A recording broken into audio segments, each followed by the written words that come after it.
हाँ भाई, यहाँ पर आपके पास डिसीजन मेकिंग का क्वेश्चन है। हमने कल की क्लास में लिमिटिंग फैक्टर को ख़त्म किया था and today topic is marginal costing के अंदर ही आपके पास डिसीजन मेकिंग है। What is decision making? कि मैं खुद बनाऊँ या मार्केट से लेकर ख़रीद कर बेचूँ। मुझे खुद बनाने में ज़्यादा फ़ायदा हो रहा है या ख़रीद कर बेचने में ज़्यादा फ़ायदा हो रहा है। और इसका दूसरा नाम क्या होता है? ऑप्शन, यानी ऑप्शनिंग की कॉस्टिंग कर रहे हो। कौन सा ऑप्शन मेरे लिए बेहतर है? Option 1, option 2, option 3।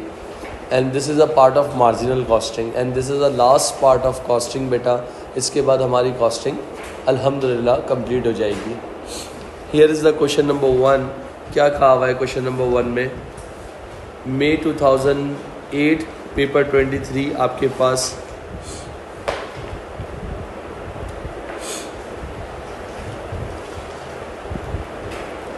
एग्जामिनर ने हमसे जून 2008 पेपर 2 में पूछा था। क्वेश्चन नंबर 3 था। क्या था question? Which is very important. Dixon table work anticipated that in 2009 he will able to sell 10,000 table. Dixon जो है वो इतना he will be able to sell 10,000 table at 1100 each। यानी डिक्सन जो है इतना काबिल है कि 10,000 टेबल जो है सेल कर सकता है। कोई मसला? उसके बाद और एक टेबल कितने की सेल कर सकता है? 1100 की। इसके बाद however his work manager has already produced the following figure of based on the factory current production 8,000 table. जो आपका वर्क मैनेजर है उसके हिसाब से अगर देखा जाए तो वो 8,000 टेबल्स तो ऑलरेडी प्रोड्यूस करके दे रहा है। अच्छा, तो इसका मतलब आपके अंदर इतनी काबिलियत है कि आप 10,000 टेबल सेल कर सकते हो, मगर जो आपका प्रोडक्शन मैनेजर है वो आपको 8,000 टेबल प्रोड्यूस करके दे रहा है। आप इसको अंडरलाइन कर सकते हो अपनी बुक्स के अंदर। Here is the chart of, यहाँ पर कुछ चार्ट दिया हुआ है। किसका दिया हुआ है? सेल्स 8,000 टेबल्स की दी हुई हैं। डायरेक्ट मटेरियल जो दिया हुआ है 8,000 टेबल्स का होगा। डायरेक्ट वेजेस भी 8,000 की होंगी। प्रोडक्शन ओवरहेड भी 8,000 के होंगे। सेल्स ओवरहेड भी 8,000 के होंगे। तो अचानक आपका प्रॉफिट कितना हो जाएगा बेटा? अगर मैं प्रॉफिट की बात करता हूँ तो प्रॉफिट आपका कितना हो जाएगा बच्चों? 1656,000, यानी 8,000 टेबल्स बनाने पे हमें इतना प्रॉफिट मिल रहा है। All overheads are fix. जितने भी ओवरहेड्स हैं वो क्या कह रहा है? 50% फिक्स्ड हैं और 50% वेरिएबल है। 2,500 लेबर आवर्स वर्क, यानी 2.5 लाख घंटे जो हैं लेबर के हम काम कर रहे हैं। There are 3 options under consideration which allow sales to increase 10,000 table. मेरे पास 3 ऑप्शंस हैं कि मैं किस तरीके से ये है 10,000 टेबल्स बना लूँ। या देखो 8,000 तो मैं बना ही रहा हूँ ना, तो 2,000 टेबल्स का फ़ैसला करना है कि मुझे वो खुद बनानी है या मार्केट से लेकर मार्केट में बेच देनी है। अब मुझे जब मैं फ़ैसला करूँगा तो मुझे इसमें सबसे पहले क्या निकालना होगा? Unit contribution. मेरी अंडरस्टैंडिंग यही कहती है यूनिट कंट्रीब्यूशन निकालने के लिए बहुत सारे तरीके हैं। अगर आप चाहो, बहुत कॉम्प्लिकेटेड भी हो सकता है और बहुत इजी भी हो सकता है। अगर मैं सारी चीज़ों को पर यूनिट से डिवाइड कर दूं, यानी सेल्स को, लेबर मटेरियल को, वेजेस को, आपके पास प्रोडक्शन को, सबको डिवाइड कर लूँ तो बहुत लंबी हो जाएगी। तो मैंने क्या किया, अगर मैं आपसे कहता हूँ, यहाँ पर देखिएगा, आप लोगों के पास सेल्स मौजूद है? नज़र घुमाए ज़रा। सेल्स हैं आप लोगों के पास बच्चों? अच्छा, वैल्यूज़ बहुत बड़ी हैं तो मैं यहाँ 3 0 का सहारा लूँगा ताकि मेरी कैलकुलेशन ज़्यादा डिफ़िकल्ट ना हो।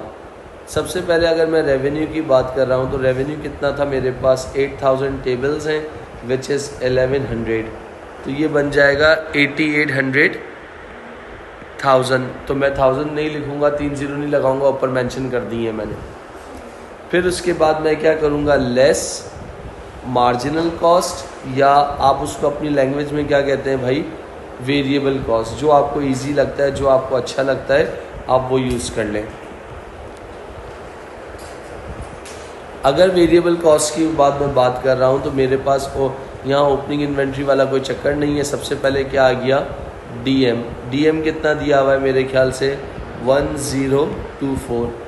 इसके बाद मेरे पास डीएम के बाद क्या है, डायरेक्ट वेजेस, वो कितना दिया हुआ है 5000 और 000। मैं सिर्फ क्या लिख दूंगा 5000।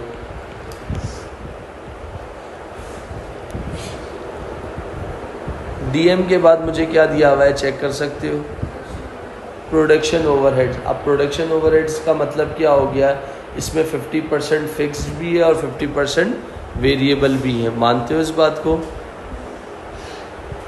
तो प्रोडक्शन ओवरहेड्स कितने हैं, 640,000 मल्टीप्लाई बाय 50%, कितना हो जाएगा, हेल्प कर सकते हो जी बेटा? 320,000। इसके बाद आपके पास सेल्स ओवरहेड है, उसमें भी तो जाहिर सी बात है वेरिएबल कहानी होगी, तो वेरिएबल सेल्स ओवरहेड जो कि कितने हैं बेटा 480,000, यानी इसमें 50% फिक्स्ड होगा और 50% क्या होगा वेरिएबल, कितना हो जाएगा 240। सर इन सब को अगर मैं सॉल्व कर लेता हूँ तो विच मीन्स मेरा कंट्रीब्यूशन कितना आ जाएगा, बता सकते हो बेटा?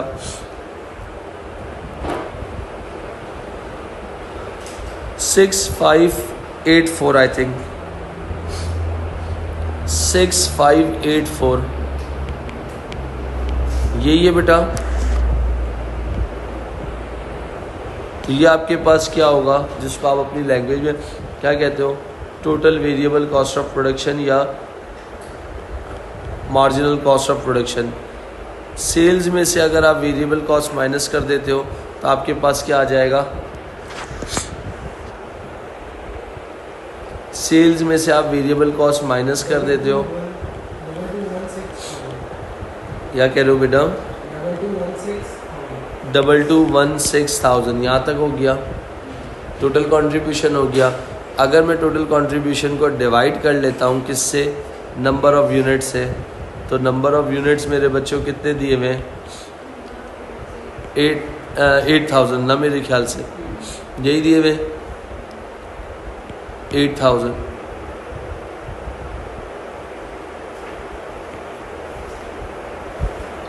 तो डिवाइड करने के बाद मुझे कोई बच्चा आंसर बता सकते हो? 277 क्या मेरे बच्चे कंट्रीब्यूशन पर यूनिट, तो ये आपको निकालना था, this is called contribution per unit, कितना 277। कोई मसला?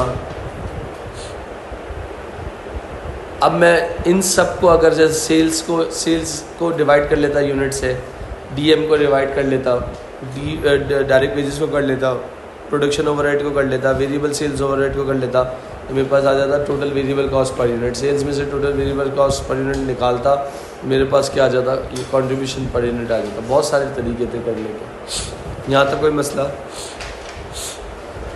डन। आप ऑप्शन 1 पढ़ लीजिए, ऑप्शन 1 में उन्होंने आपसे क्या मांगा है और आप ऑप्शन 1 में वो क्या डिमांड कर रहे हैं आपसे। ऑप्शन 1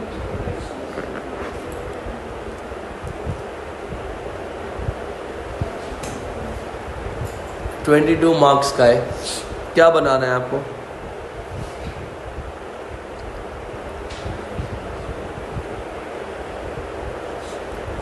एक तरह से देखा जाए फाइनेंशियल स्टेटमेंट बनानी है। फाइनेंशियल स्टेटमेंट मतलब मार्जिनल कॉस्टिंग को फॉलो करना है, एब्जॉर्प्शन की तो बात ही नहीं हो रही, सही है। तीनों ऑप्शंस को बनाना है और देखना है कि तीनों ऑप्शंस में से हमें फ़ायदा किस में है। इंसान को क्या चाहिए, प्रॉफिट चाहिए। जो इंसान कारोबार करता है उसकी पहली ख्वाहिश क्या है कि मुझे कितना प्रॉफिट हो रहा है, यही है ना भाई। पार्ट बी के अंदर ऑप्शन 1 है। ऑप्शन 1 ने क्या जिक्र किया है देख सकते हो,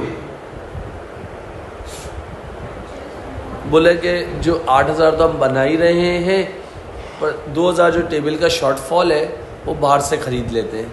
और कितने का ख़रीद रहे हैं वो लोग, 920।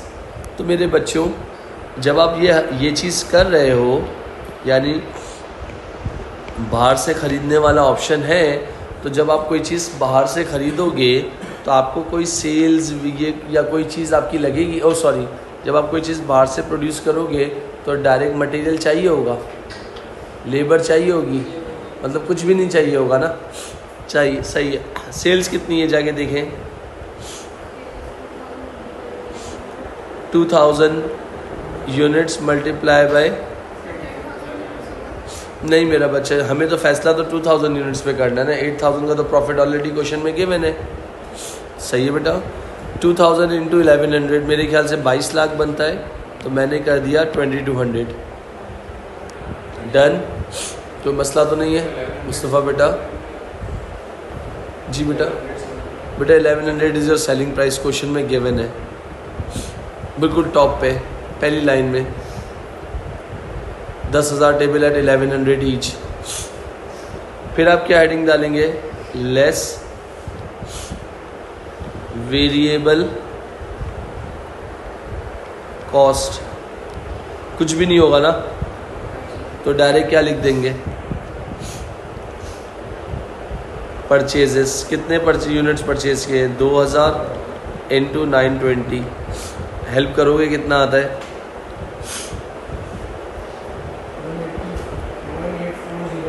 1840, आगे छोड़ दो।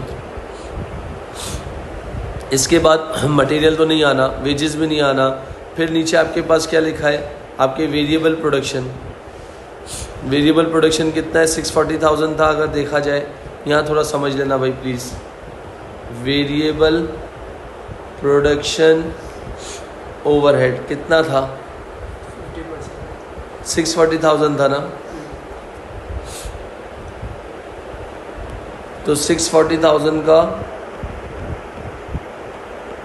50% निकालोगे, हाँ, तो क्या आएगा, क्या आएगा, 320, मगर वो 8000 टेबल पे बना हुआ है, तो इसको मुझे कन्वर्ट करना पड़ेगा कितने टेबल्स पे, 2000 टेबल्स पे, तो multiply by 2000 tables divided by 8000, कितना हो जाएगा बता सकते हो? प्रोडक्शन ओवरहेड्स तो नहीं लेंगे ना, उसी के नीचे सेल्स ओवरहेड्स हैं आपके पास कितने,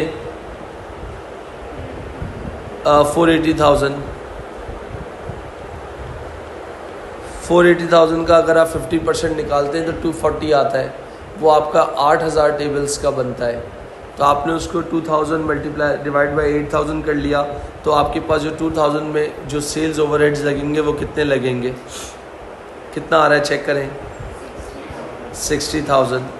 इन दोनों को ऐड अप कर लें, कितना आ जाएगा बच्चों, 840 प्लस 60 कितना हो गया, 1900। वो 1900 क्या होगी आपकी वेरिएबल कॉस्ट।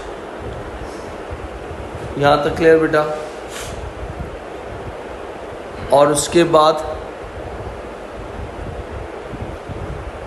सेल्स में से वेरिएबल कॉस्ट को माइनस कर दीजिए, तो इस ऑप्शन से आपका प्रॉफिट कितना आ रहा है, कितना आ रहा है बेटा, 300। ऑप्शन 1 तो ये हमें बता रहा है, एडिशनल प्रॉफिट हमें ये आ रहा है। क्लियर? अली से कोई सवाल बेटा?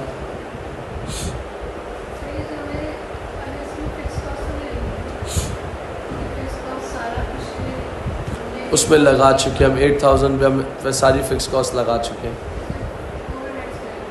सिर्फ सेल्स ओवरहेड्स, क्योंकि प्रोडक्शन भी नहीं आने, क्योंकि प्रोडक्शन तो हुई नहीं है। फिक्स कॉस्ट रिमेन कांस्टेंट, जो हम पीछे 8000 में सारी फिक्स कॉस्ट चार्ज कर चुके हैं। क्लियर? डन हो गया। नेक्स्ट ऑप्शन पढ़ें क्या लिखा हुआ है,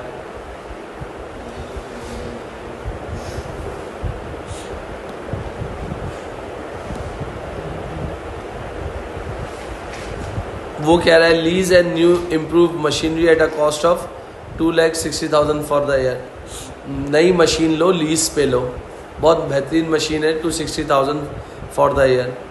दिस वुड अलाउ, ये डायरेक्ट आपको 10,000 टेबल बना देगी, जिसमें with no change in variable cost. Variable cost change नहीं होगी। This was previously under consideration, जो प्रीवियसली अंडर कंसिडरेशन थी, हमारे दिमाग में ये प्रपोज़ल चल रहा था और जिस पे 40,000 रुपये हम लोग खर्च कर चुके थे इन दी फॉर्म ऑफ फिजिबिलिटी। अगर मशीन आई तो फिर ये संक कॉस्ट नहीं होगी, और अगर मशीन नहीं आई तो ये 40,000 रुपये लग चुके हैं, तो ये हमारी क्या हो गया, at the time of decision making मतलब इररेलेवेंट कॉस्ट हो जाएगी। बात समझ रहे हैं? अब इस पर कॉस्टिंग करनी है, कर सकते हैं। समझ गए? ऑप्शन 2, ऑप्शन 2 पे जा रहे हैं।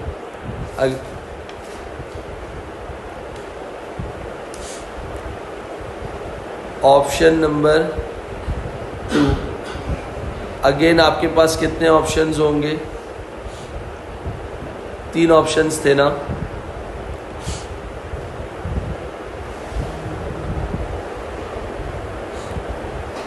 ऑप्शन 2 में जाके देखिए आप, सेल्स कितनी दी हुई है? नहीं, हमें फैसला तो 2000 टेबल्स पे ही करना है ना भाई। 2000 इंटू 1100, 8000 तो हम बना चुके हैं, तो कितना हो जाएगा? 2200 less variable cost. Variable cost कितनी है? सेम रहेगी, मगर लिखनी तो है ना। वो 8000 टेबल पे चार्ज हुई है, 8000 टेबल पे चार्ज किए ना, वो बाकी 2000 यूनिट्स की इधर चार्ज होगी। ज़बरदस्त बेटा। क्या था? सबसे पहले डीएम होता है। अपने पास क्वेश्चन में जाके देखें कितनी चार्ज की थी, ऊपर जाके देखें, मेरे ख्याल से 1024 थी। दिख गई सबको? 1024,000 मल्टीप्लाई बाय 2000 डिवाइडेड बाय 8000। बताइएगा क्या आंसर आ रहा है? 256,000। इसी तरह आपके पास क्या था? लेबर की बात कर रहा था, उसमें क्या होगा? उसमें आपके पास क्या होगा? डायरेक्ट वेजेस कितनी दी हुई हैं? 5,000 यही दिया हुआ है बेटा, पक्की बात है, यही दिया हुआ है।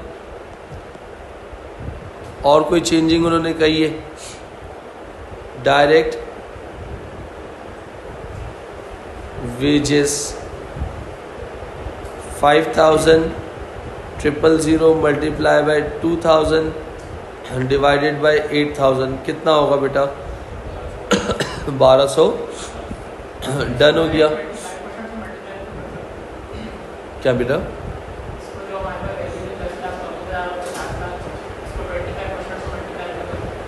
तो 25% से बात तो वही होगी ना बेटा, लंबी नहीं होगी। मतलब बेटा अगर वो आपने परसेंट में कर लिया ना, मगर जिनका मैथ्स नहीं है तो ये से मतलब मेक सेंस ना कि 8000 टेबल पे लग चुकी है, मुझे तो एडिशनल 2000 पे फैसला करना है ना, उसी पे तो डिसीजन लेना है भाई। हम अल्हम्दुलिल्लाह वी आर कैपेबल कि यार इर्तज़ा की फैक्ट्री में 8000 यूनिट्स बनते हैं, 8000 टेबल बनते हैं, तो इर्तज़ा को फैसला करना है कि वो 2000 जो है बाहर से ले या ख़ुद बनाए। तो इर्तज़ा को जिसमें फ़ायदा दिखेगा इर्तज़ा वो फैसला करेगा ना। तो इसका मतलब डायरेक्ट वेजेस के बाद फिर क्या दिया हुआ है आपके पास? वेरिएबल प्रोडक्शन ओवरहेड, यही कह रहे हो? वेरिएबल प्रोडक्शन ओवरहेड कितने दिए हुए मेरे ख्याल से? जी बेटा 640,000। 640,000 का पहले 50% निकाल लो, मेरे ख्याल से आएगा 320 मल्टीप्लाई बाय 2000 डिवाइडेड बाय 8000, कितना हो जाएगा बेटा? जी बेटा 80,000। फिर इसी तरीके से आपके पास एक और कॉस्ट लगी है नीचे, वे सेल्स ओवरहेड। तो यहाँ पर क्या हो जाएगा? वेरिएबल एडमिन जिसको आप कहते हो, कितने थे सेल्स ओवरहेड आपके पास? 480 थे, उसका 50% निकाल लो, multiply by 2000 divided by 8000 table, कितना आ गया? 60 आ गया। और तो कोई कॉस्ट नज़र नहीं आ रही। सारी कॉस्ट को प्लस कर लो, कितना आ रहा है? सारी कॉस्ट को प्लस कर लो जल्दी से, कितना आ रहा है बेटा?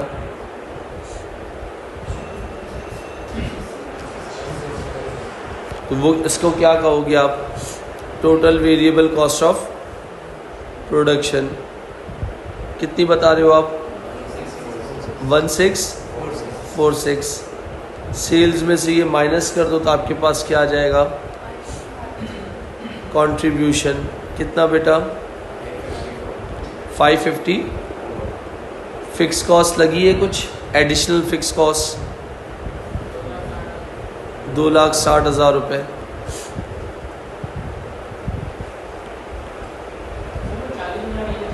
₹40,000 तो बेटा वो तो आपके पास लेंगे नहीं ना। This was previously under consideration, हमारे पास तो वो चीज़ अंडर कंसिडरेशन थी और वो पहले ऑलरेडी लग चुकी है, had been spent on a feasibility. तो आपके पास कितना हो गया? फिक्स कॉस्ट माइनस करने के बाद कितना प्रॉफिट आ रहा है?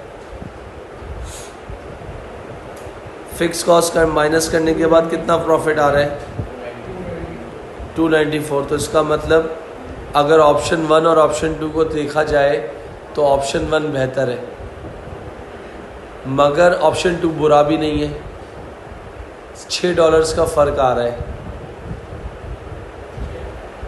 वो 294 प्रॉफिट दे रहा है और ये 300 दे रहा है।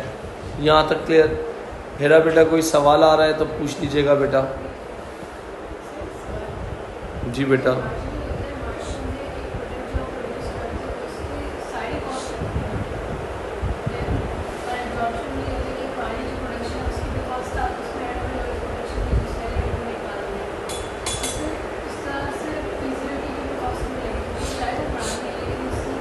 मेरा बच्चा वो मैंने आपको संक कॉस्ट की डेफिनेशन भी बताई थी।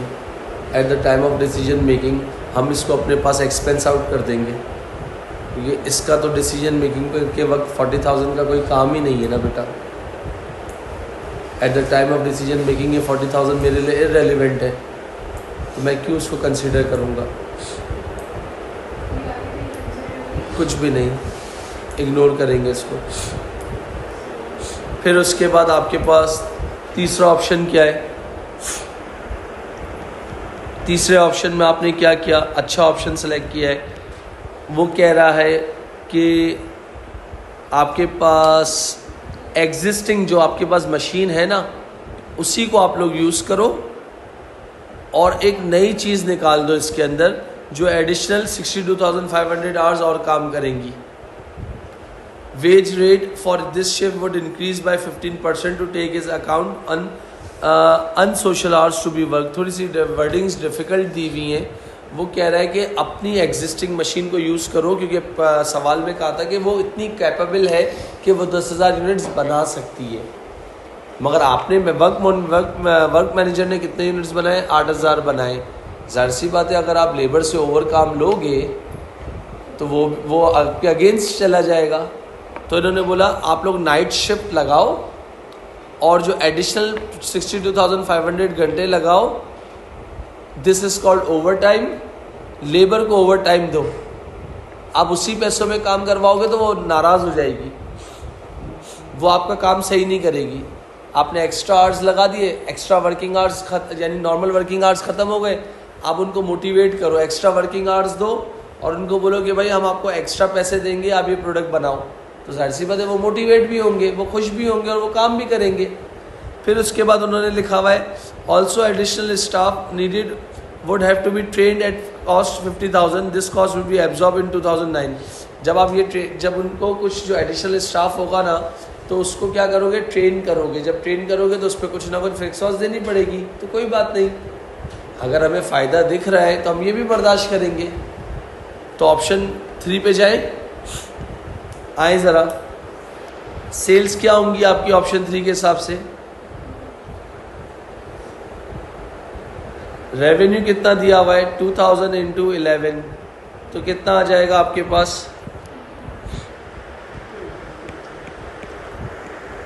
2200 आ जाएगा।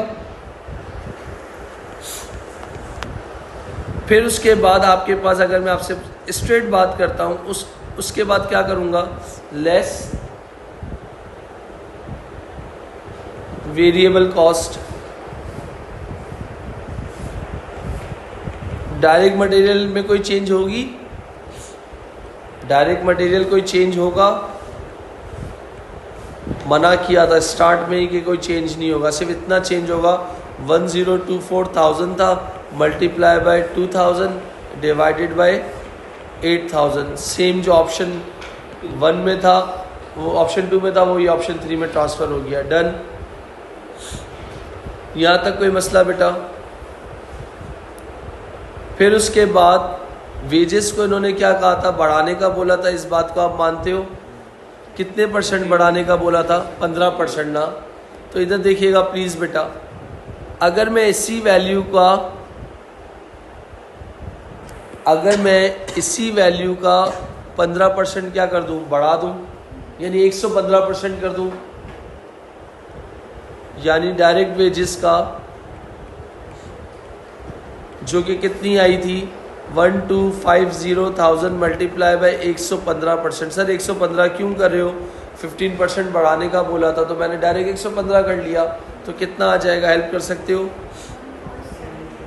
1437.5, आगे 00 भी तो है बेटा।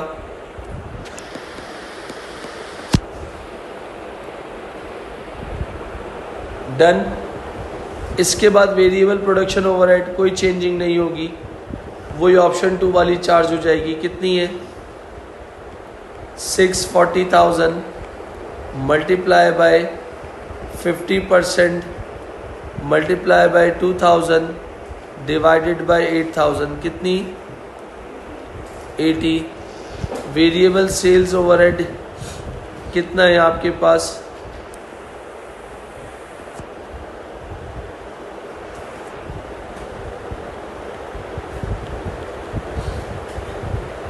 480,000 multiply by 50% multiply by 2000 divided by 8000, कितना हो जाएगा? 60। इन सबको टोटल कर लीजिए, कितना आएगा?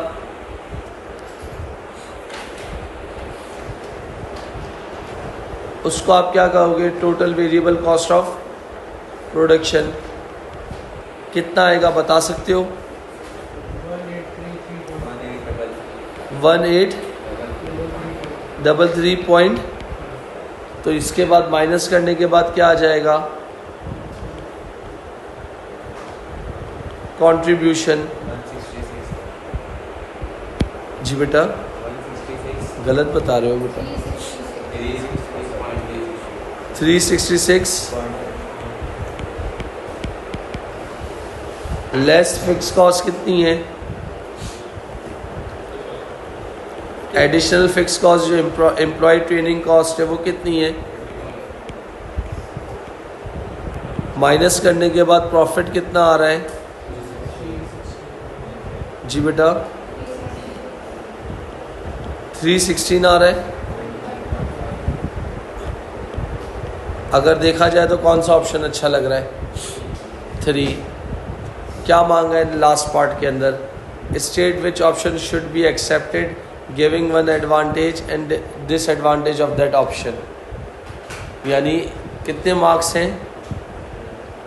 1 मार्क्स आपका एक्सेप्टेंस का, 1 मार्क आपका एडवांटेज और 1 मार्क आपका डिसएडवांटेज।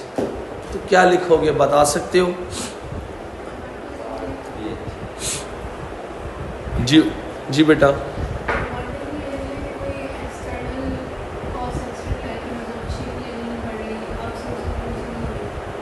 आउटसोर्सेज भी नहीं हो रहा, ज़बरदस्त, अच्छी अलामत है। आपको पता है अगर आप आउटसोर्स करते तो वो कैसा मटेरियल इस्तेमाल करते, सप्लायर कैसा होता, कस्टमर रिलेशनशिप ख़राब हो सकता था, बहुत सारे मैटर्स हो सकते थे। हाँ जी बेटा, क्वालिटी इश्यूज हो सकता था। आपकी लेबर स्किल हो रही है, ट्रेनिंग दे रहे हैं, आपकी लेबर स्किलफुल हो रही है, मगर अगर आप आउटसोर्स करते तो आपकी लेबर फारिग बैठती।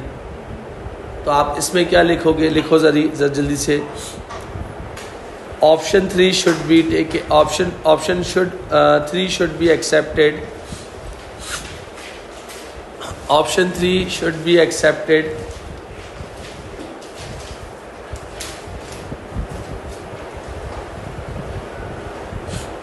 Evening shift should be introduced as result in maximum profit.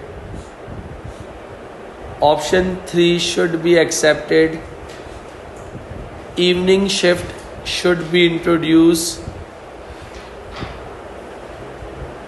as it result in maximum profit.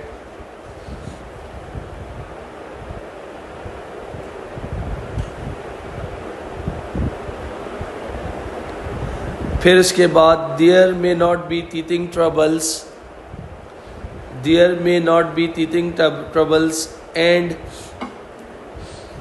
TEETHING teething troubles and possible retraining problems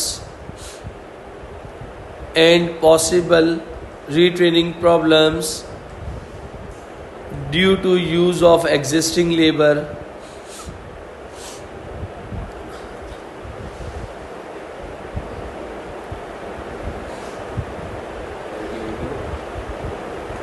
Due to use of existing labor and possible retraining problems due to use of existing labor.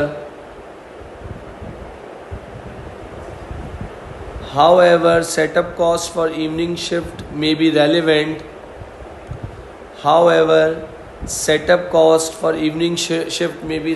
जब आपके पास factory में जगह है, गुंजाइश है, तो आप अपनी कैपेसिटी को पूरा यूज़ करो.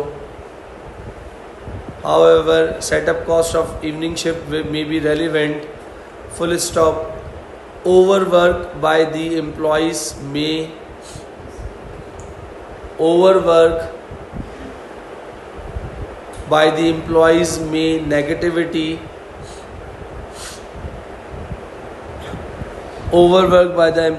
negatively affect their efficiency level.